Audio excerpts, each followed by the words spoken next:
Steve Newport's Alzheimer's disease has slowed considerably. Some of his symptoms even reversed, thanks to an unlikely treatment prescribed by his wife, Dr. Mary Newport, a physician who runs a neonatology ward at a Tampa, Florida hospital. She became determined to help her husband after he failed the so-called Alzheimer's clock test. He drew a few little circles and several numbers, just in a very random pattern, didn't really look anything like a clock. And the doctor pulled me aside and she said, you know, he's actually on the verge of severe Alzheimer's at this point. He's beyond moderate. So that was very, very devastating news. Dr. Newport began learning everything she could about her husband's disease.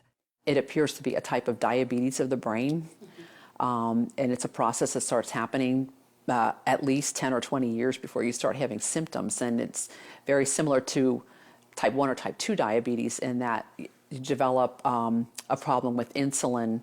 In this case, insulin problems prevent brain cells from accepting glucose, their primary fuel.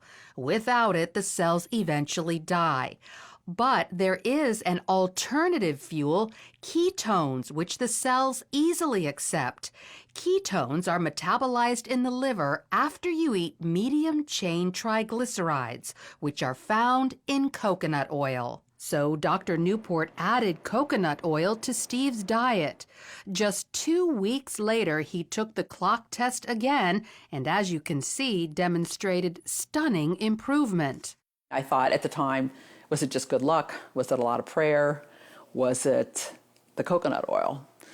And I thought, well, we're going to keep the coconut oil going. Then 3 weeks later, he took the clock test a third time and continued to get better.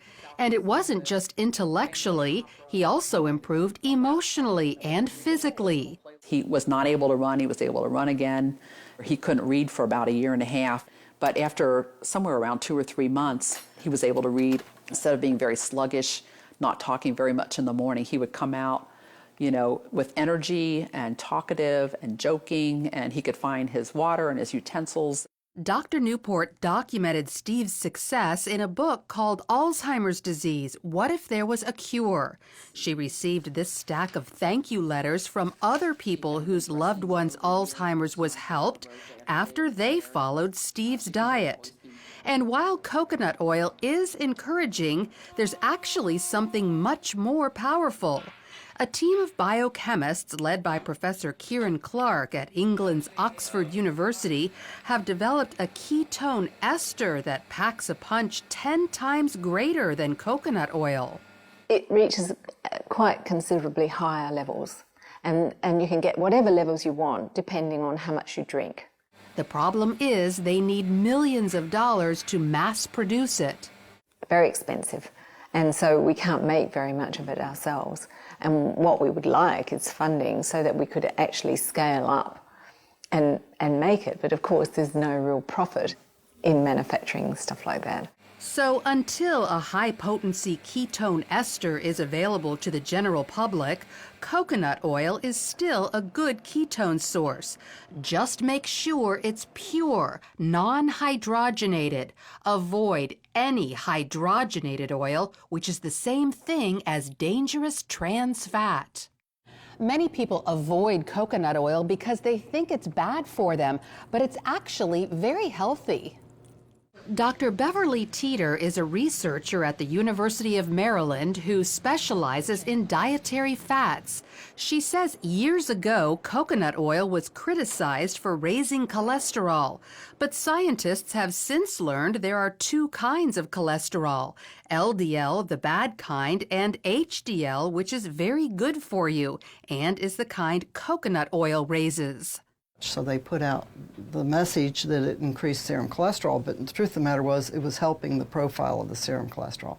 That never has been corrected in the public press, and I think that's the reason people have misconceptions about it.